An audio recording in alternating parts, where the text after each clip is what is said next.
Hey guys, what's up? Inksmith back again, and a real quick hello. Thank you to all the new subscribers and all the views from yesterday. 10,000 views on my video on a channel that used to only be about 400 subs. What? Wow. Thank you. Thank you. I guess because of that, I'm going to do a little bit of introduction on this follow-up video. I am doing this follow-up video on the whole Creepshow art thing because number one, you're always going to need probably corrections when you do a massive take on a 2-hour video. Number two, I wanted to cover a lot of the contradictions that I saw within the video that I didn't really get to cover in detail. And number three, notes from viewers that were like, oh, hey, you forgot to mention this. Great. And actually, one note that I want to mention right away, one viewer told me about Tipster had not actually asked to interview Shannon. He had actually been friends with her. And I got that wrong. I said she turned down an interview from him. And I want to say thank you to the viewer who pointed that out. Guys, you can always point out when I make a mistake. That's one thing I keep about my channel all the time. When I make a mistake, call me out. Let me correct it in the next video. When I can, I will give you credit. I know a lot of people are new subscribers here, so I don't know how happy people are to have their name personally mentioned. We'll take it as it comes. Anyway, just a small introduction before I go into this, just a very small one. If you're new to the channel, the reason I'm pretty passionate about this case is because I myself am a dad of 2 kids, just like Emily Artful is a mom of 2 kids, and I myself worked as an artist. I actually went to college for art. I worked for Goodman Games for a while, creating RPG tabletop art. You can check out my Instagram at Inksmithery. I'm not pushing that because I want more people to follow. I just want you to see where I come from in the world of art. I've recently switched over to going mostly digital, still learning Procreate. My skills are not that great yet, but I'm doing the best with what I can. And I felt like the harassment Emily suffered was something that is a very negative aspect of the art world, that a lot of times the art world can become very competitive. And if it's not already hard enough to work as a mother or a father, while you have 2 kids, having the stress of another artist trying to bear down upon your life and mess it up as you're just merely trying to survive has to be one of the most hellish things on earth. So I felt a lot of sympathy for this situation. Really could connect with it as I've dealt with stuff like this in my own. Maybe one day I'll do story times about things I've experienced in the art industry with people going after me or causing fights within, but for now, we're going into this video and we're doing contradictions for today. So first of all, we're going to start out with the contradiction that's most obvious. And I talked about this a little bit in the last video where Shannon begins the video by first saying that she made it through court and got out the other side by finally making her allegations of slander take Emily down. And well, first of all, like we talked about this, that nothing has happened actually. Like Emily is not taken out by these supposed legal threats that Shannon's making. But I went back and listened to it one more time because I was like, what exactly did she say that like really messed me up? Like where I was just like, this is totally not true. So she says from the beginning, number one, if you're seeing this video, I have settled with Emily privately in court. Wrong. It's completely proven that there's no court records anywhere. Court records are a public thing that you can look at. You can find out any cases that have been launched, continued, finished, and settled. Even within a private court, they'll let you know that it went down. They just won't tell you the results. That has not happened.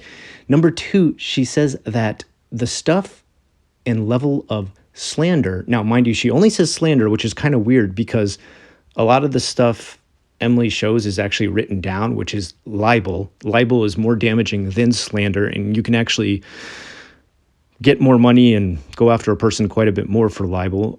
Slander means you actually, by speaking and through an oral presentation, caused a person to lose business or earn less money because of what you said, which I'm really not sure how she could ever prove any of that. But anyway, that the level of slander Emily committed is felonious, that she has committed multiple felonies with what she has said on her videos.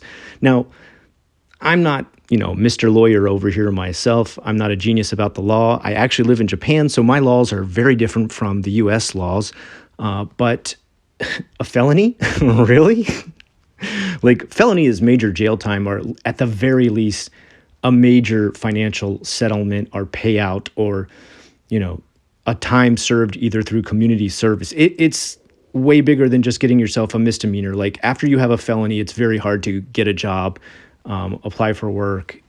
There's all kinds of trouble with it. And apparently, according to Shannon's video, Creepshowart, Emily has committed multiple felonies just by making a YouTube video. And that would be something very hard to do unless your video is one of some of these crazy prank videos where you're running around, slapping people in the back of the head and pretending to put bombs in banks. I don't see how that could be possible. Very strange. Very, very strange. Okay. Next up, she talks about how Emily had this scandalous relationship where she was 17 and the other person was 13. Well, 17, teenager, 13, teenager. 17 is a senior in high school. 13 is a freshman in high school. I remember seeing multiple seniors date multiple freshmen when I went to high school. It did not seem weird because both of their ages ended with teen.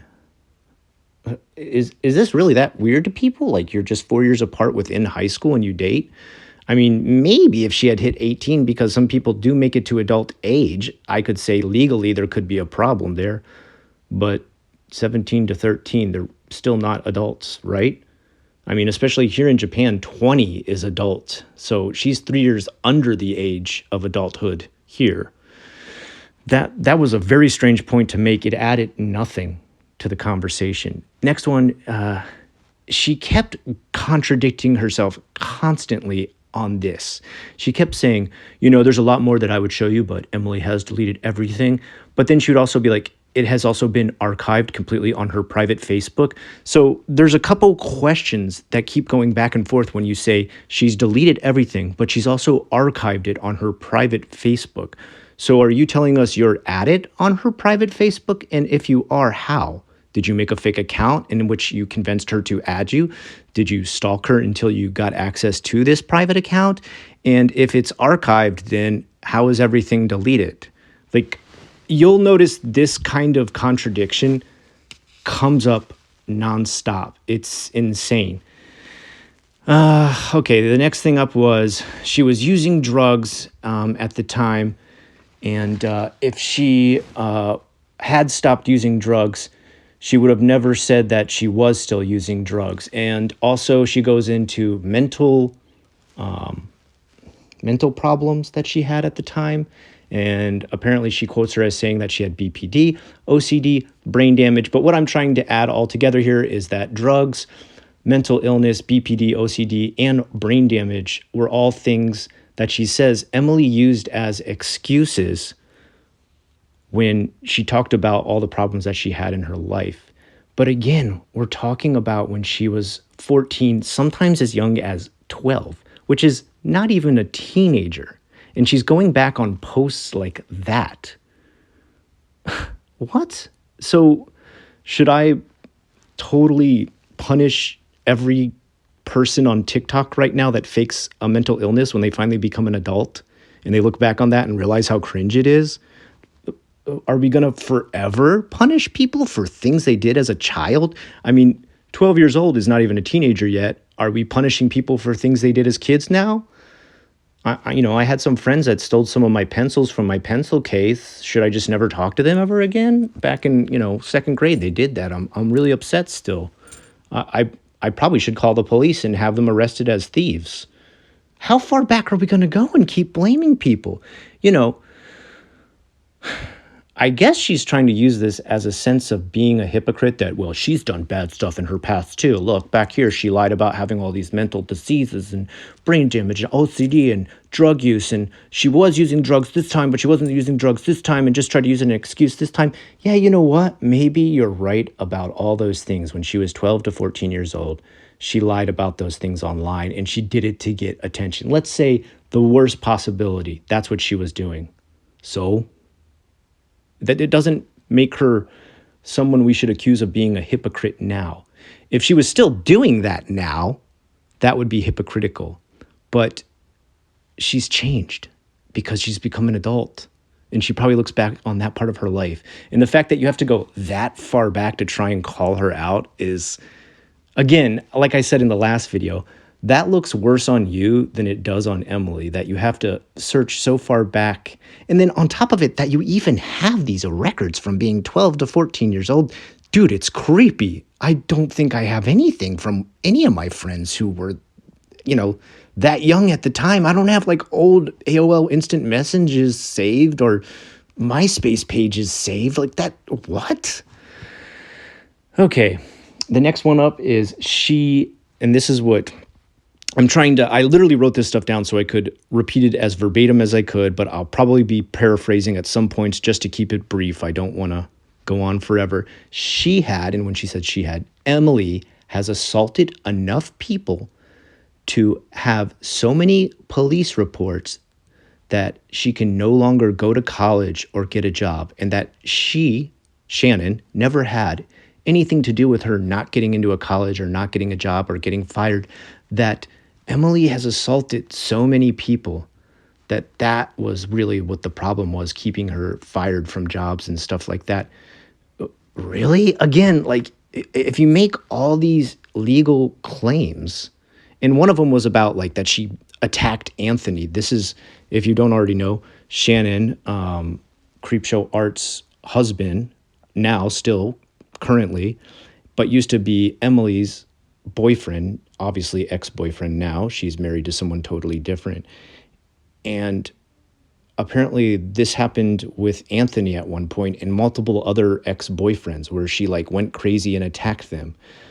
And that she said, possibly have many police reports of assault. Possibly?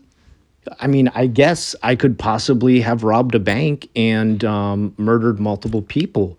But if you just tell someone that's all it is you telling someone that. Aside from contradiction, the other big thing you'll start to notice as you continue to listen to this entire 2 hours is, and this really hit me nonstop, was inconsequential evidence or inconsequential notations.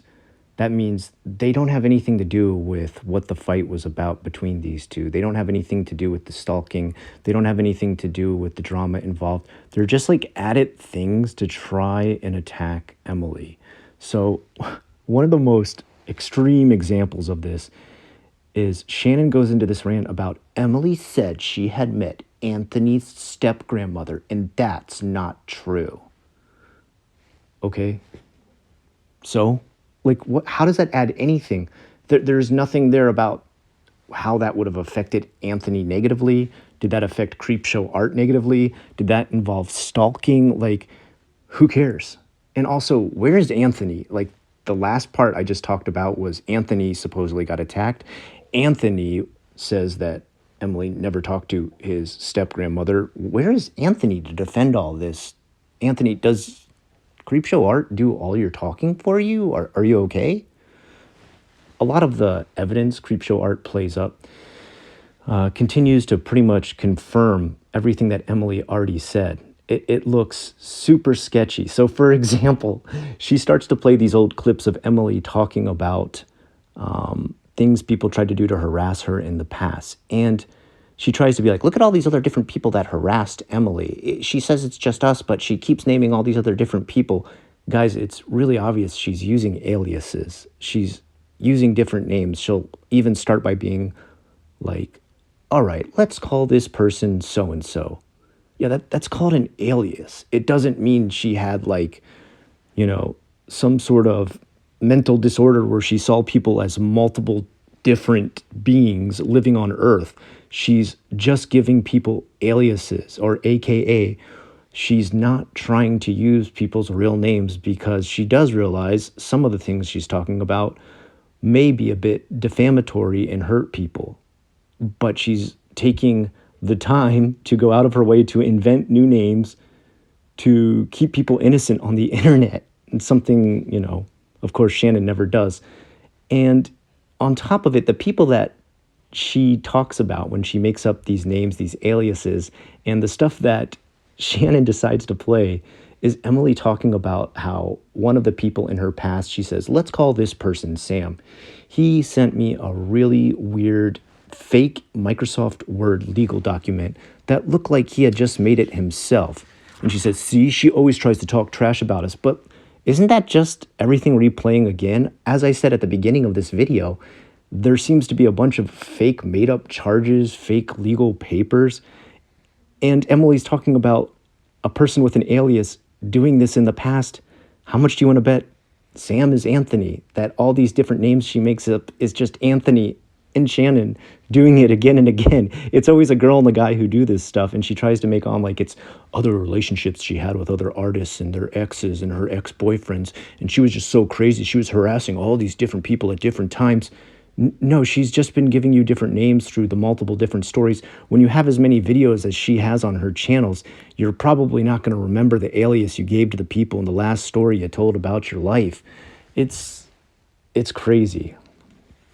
So, the other thing that she talks about at the beginning, and I should have probably mentioned this at the beginning, was that if you don't want to watch the whole video, she's written a 91-page document to prove everything that she's saying. Now, I'm starting to notice a trend on YouTube, and the trend seems to be the more fake and the more unable to be backed up by actual legal documents or actual real proof, the bigger the document becomes that is supposedly the proof needed or added onto the video. 91 pages? Really? Okay, my video's got 92 pages I wrote for the script, so mine's more true. Okay, everybody? According to that logic. The most disgusting thing, and the thing I hate the most that she goes into, is attacking sobriety. She keeps attacking Emily's sobriety and drug use. And it's something, it's obviously a very touchy subject for it, so I'm not going to harp on this too much. But Emily already talks about how she dealt with using drugs in the past. And what Shannon tries to do to discount this is she's like, she doesn't have the dates right. She said she stopped using in 2012, but then later she said, I stopped using in 2015. Shannon, there's this thing called a relapse, okay? And the fact that you can't have any empathy or sympathy for people who are struggling with sobriety just shows your complete lack of any care for anyone other than your own story and your own situation. You know what? Maybe she did stop using drugs in 2012, and maybe she had a relapse in 2015. It's her story to tell as far as her own use of drugs. She wasn't constantly using that as an excuse. She was using that to show that she was dealing with her own problems at the time. And the fact that you have to bring that up and attack those things, once again, it says more about how disgusting you are rather than Emily. Next up, the other thing that Shannon continues to harp on top of layering the drug use in her past life, is her videos that had her naked in a bathtub. Now, again, this is not something I want to focus on to try and stress anybody out or to attack Emily. Emily already told all of us about this. She admitted that she was dealing with a rough time and deep within her own use of drugs at the time. And she said, I'm not using that as an excuse. This is not something I should have done in the past. She pretty much apologizes for having even made this, which really, I mean, from what I've heard, I've never seen the video. I'm not going to go try and find this video, but it's like literally from the top up and her holding her chest. So it doesn't sound like the worst thing you've ever seen on the internet. And guys, let me just tell you, there's naked people on YouTube, okay? There's naked yoga all over YouTube. And I don't know if you guys know this. This is kind of crazy, but you can actually go onto Google and see naked people anytime. It's crazy, I know. I just found out about it. No, but seriously, there is a giant section where she goes on a huge campaign talking about that she's, number one, lying about that she was addicted to drugs, which made her stay in the bathtub and do this, that the dates don't match up, that she quit using in 2012, but then said she was in the bathtub in 2015. Once again, relapse. On top of it, she uses all these other YouTubers who I really wonder if they said, yeah, it's okay if you use these videos. But it's just YouTubers talking about anime reviews at the time, because that's what Emily was doing when she was in the bathtub making this video, was she was reviewing anime. And the other guys are talking about how one guy, he just talks about you shouldn't be trying to hit on girls doing reviews like this, even if they do it in this way, which I thought was very respectful. He went on a giant rant. I think his name was G4 Leader 46, and he said, you know, even if a girl wants to talk about it in this way, don't go in there to harass her and review her. You know, let her do it any way she wants. I was like, a lot of respect for that guy. He said, you know, you should just be there for the topic. So once again, that person she even uses, who she says this guy couldn't believe what she had done. It's just him being like, hey, you know, just because this girl did this doesn't mean she deserves harassment. So even that guy's video is not on Shannon's side, even though Shannon tries to use it as part of her argument. There was other people, the Insane Game Freak. I remember there was a couple of their names I wrote down here. Bankai's King of Titans, and she uses all these guys to try and talk trash, but they don't ever talk trash about her. And one guy, the Bankai's King of Titans, and another guy, Shonen Knights, they're having a conversation about this video. And in the middle of it, they stop and say, yeah, I heard she was like, the reason she was doing that was she was on drugs at the time. So even within the evidence she tries to show to clear her story, she contradicts her own story. That video was made after 2015. They heard about that in 2015. And that was Emily's reason for saying what happened back then. That she said, you know, I was messed up. I, you know, was in the bathtub. I regret this video. I regret my drug use. And then Shannon says, no, that's not true. In 2012, you said you already stopped. But here's proof from the videos that she's showing where people are saying, yeah, I heard she was, you know, addicted to drugs on the time. And these guys have no, you know, nothing in this fight. They have nothing in this fight at all. They're videos from ages ago before this fight even happened. And she's just taken it off their public website to show on her stuff as an argument for herself. But it goes on Emily's side. It's insane. I don't even understand if she's using this to like pad the video out to be like, look how long my video is about proof, because a lot of the quote unquote proof she has doesn't even argue for her. The other one that it gets into is there's proof of where Emily's home life and living situation were, because I saw the colors of the walls in the background of her videos. So her saying that she was homeless is a lie. And she shows these pictures from ages ago and says, look, Emily shows a white wall in this background, and I know her house has white walls and her dad's house has pink walls. You do? Because that's creepy, man. Like, and also white walls, you know her house has white walls. My house has white walls. She wasn't here. I bet you a lot of the other people watching this video right now, they have white walls in their house. A picture of white walls is your proof that she wasn't homeless and had a house to live in. You know, people couch surf and they're still homeless. What? The arguments are so hollow, and it's on and on and on like this. The other one she said was that when Emily says that someone uploaded her naked pictures and shared them online, she's lying. Because I love this quote. I wrote this down and capitalized it when I wrote it down. It said, nude pictures are not allowed on PhotoBucket. That's what Shannon is saying. So it's impossible that she could have had her pictures stolen and uploaded to PhotoBucket. Really? Really? That's your reason that you think that that's a lie. So you're saying it's not possible that someone uploaded them. I'm not saying she uploaded them, that someone stole them and uploaded them and put them on PhotoBucket, and somehow PhotoBucket never saw it, because there's a ton of videos, pictures, things on Reddit, things on all different types of websites where people upload nude stuff that they're not supposed to. And yeah, you're right. They're not supposed to do it, but do they catch it right away? No, they don't. It gets past there. And by the time it gets past the censors or bots or whatever's trying to find out and filter what's coming through, it's already been copied and shared again. Like, really? It's impossible to upload. You know what? That's like saying it's impossible to upload any naked video to YouTube, even though it's been done multiple times, seen multiple times, and taken down multiple times and reported in stories multiple times. Just because it's supposed to be impossible doesn't mean it is impossible. It's just against the TOS. It's not physically or even digitally impossible. What a dumb excuse. All right, guys, I think I'm finally reaching the end here. And That's funny that I say I reached the end because that's what Creepshowart says in her video. She says, finally, that's it. I'm done. I'm not returning to YouTube. But why? Why is she not returning to YouTube?